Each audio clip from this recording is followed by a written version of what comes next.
नमस्कार साथियों, मैं हूं अनूप थपलियाल। साथियों, मुख्यमंत्री पुष्कर सिंह धामी ने केदारनाथ के लिए 25 से ज्यादा घोषणाएं करके केदारनाथ उपचुनाव का बिगुल फूंक दिया है। या फिर जिस अंदाज में हरियाणा और जम्मू कश्मीर के एग्जिट पोल के नतीजे आए हैं, वो उत्तराखंड बीजेपी को बेचैन बहुत ज्यादा करने वाले हैं।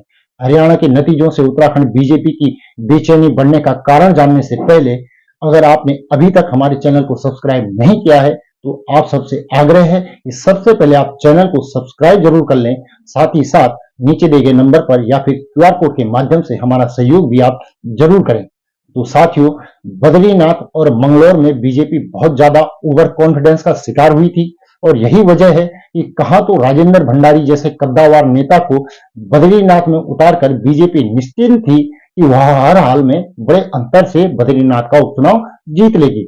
और मंगलौर में हरियाणा से करतार सिंह बढ़ाना को उतारकर भी उसने सपना देखा था कि यहाँ जो सूखा पिछले 20-22 साल का सूखा मंगलौर में है उसको खत्म किया जाएगा और मंगलौर भी बीजेपी ही जीतेगी। लेकिन जनता ने जिस अंदाज में धोबी पछाड़ बीजेपी को दिया, उसके बाद बीजेपी उत्तराखंड में खुद को जमीन पर महसूस कर रही है। अब यही वजह है कि अब तक चुनाव का, केदारनाथ उपचुनाव का ऐलान भी नहीं हुआ था कि बीजेपी संगठन ने 5-5 मंत्रियों का जिम्मा केदारनाथ में मंडल स्तर तक लगा दिया।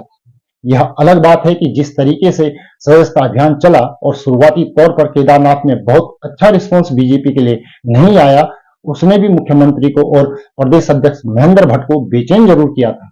यही वजह है कि मुख्यमंत्री जाकर के जिस तरह से अगस्त मुनि में बड़े बड़े ऐलान करते हैं, और सबसे बड़ी बात है कि जिस तरह से केदारनाथ में रुद्रप्रयाग जिले की धरती से मुख्यमंत्री पुष्कर सिंह धामी यह कहते हैं कि केदारनाथ को लेकर जो विपक्षी लोगों ने भ्रांतियां फैलाई थी उनको दूर कर लिया गया है और केदारनाथ धाम के नाम पर देश में, प्रदेश में कहीं भी दूसरा कोई धर्मस्थल नहीं बनेगा।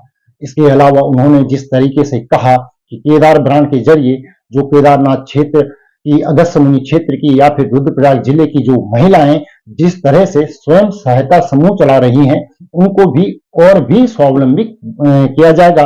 वह यह बताता है कि बीजेपी किस अंदाज में खुद को केदारनाथ में बेचैन महसूस कर रही है। क्योंकि जिस तरह से गणेश गोदियाल ने केदारनाथ क्षेत्र में मोर्चा संभाला हुआ है, वह बीजेपी के लिए चिंता का कारण बना हुआ है। क्योंकि बद्रीनाथ में भी गणेश गोदियाल ने फ्रंट फुट से लड़ाई को लड़ा था, उसके बाद पूरी कांग्रेस पार्टी उनके साथ जुट गई थी और वहां नतीजे कांग्रेस के पक्ष में आए थे।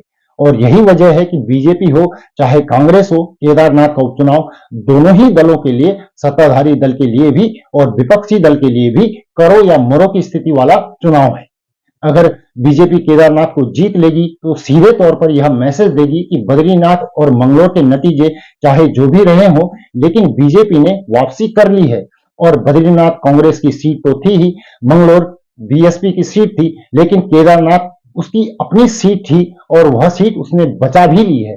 सबसे बड़ा मैसेज मुख्यमंत्री पुष्कर सिंह धामी यह देना चाहेंगे, क्योंकि लगातार चाहे चारधाम यात्रा के शुरू होने के बाद से ही उनकी सरकार पर सवाल खड़े किए जा रहे हैं। जिस तरह से अव्यवस्थाएं फैली थी, अधिकारियों की लापरवाही सामने आई और उसके बाद दिल्ली में केदारनाथ धाम मंदिर निर्माण का जो बखेड़ा खड़ा हुआ था, उस सबसे मुख्यमंत्री पुष्कर सिंह धामी को भी कटघरे में खड़ा किया गया।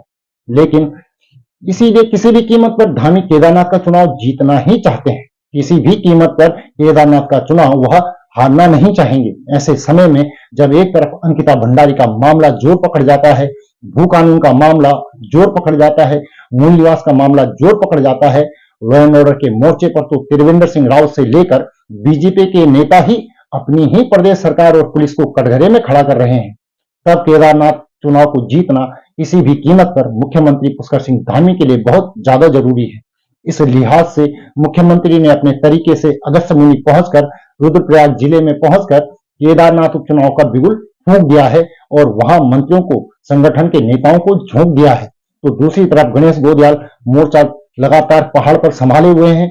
अब यह देखना बेहद दिलचस्प होगा कि क्या इस करो या मरो की लड़ाई में, जब मुख्यमंत्री के ऊपर एक तरह से सियासी संकट की तलवार लटक रही है, केदारनाथ चुनाव जीतना उनकी कुर्सी को महफूज रखने के लिए बेहद ज्यादा जरूरी हो गया है, तब क्या जिन मंत्रियों की वहां ड्यूटी लगाई है और पूरे दमखम के साथ जो गलती बद्रीनाथ में हुई थी उसको केदारनाथ में नहीं वो लोग दोहराएंगे। और सबसे बड़ी बात क्या है कि प्रत्याशियों को लेकर बीजेपी में क्या होने वाला है। बड़ी खलबली बीजेपी के भीतर ही इसमें लगी हुई है। शैला रानी रावत जो दिवंगत विधायक थी वहां की, उनकी बेटी ऐश्वर्या रावत को मौका दिया जाता है, या फिर आशा नोटियाल जो महिला मोर्चा की अध्यक्ष हैं उनको उतारा जाता है, या फिर जिस तरह से कर्नल कोठियाल से लेकर दूसरे दिग्गज ताल ठोक रहे हैं उनको वहां मौका दिया जाता है। इधर कांग्रेस में क्या मनोज रावत की ही बाजी पार लगेगी, जिस अंदाज में लगातार गणेश गोंदियाल उनकी पैरवी करते रहे हैं, या फिर हरक सिंह रावत जैसे किसी कद्दावर चेहरे को वहां मौका दिया जा सकता है, इस पर भी हम सबकी नजर रहेगी। लेकिन मुख्यमंत्री ने जिस अंदाज में केदारनाथ पहुंचकर वहां विपक्षियों को जिस तरह से घेरने की कोशिश की है, यह साफ साफ इशारा करता है कि आप आने वाले दिनों में प्रदेश की पूरी सियासत है वह केदारनाथ उपचुनाव के इर्द गिर्द ही रहने वाली है, और आने वाले कुछ दिनों में केदारनाथ उपचुनाव की तारीखों का ऐलान भी संभव है। अब देखना यह दिलचस्प होगा कि बद्रीनाथ और मंगलोर को कांग्रेस केदारनाथ में दोहराएगी, या फिर बीजेपी कोशिश करेगी कि वह किसी भी कीमत पर अपने ग्राउंड में कांग्रेस को कामयाब नहीं होने देगी। साथियों, आपको यह जानकारी कैसे लगी कमेंट करके जरूर बताएं, और चैनल को सब्सक्राइब करना न भूलें। साथ ही आप नीचे दिए गए नंबर पर या फिर QR कोड के माध्यम से हमारा सहयोग भी जरूर करें। अभी के लिए इतना ही। अगली रिपोर्ट में आपसे पुनः मुलाकात होगी, तब तक के लिए नमस्कार।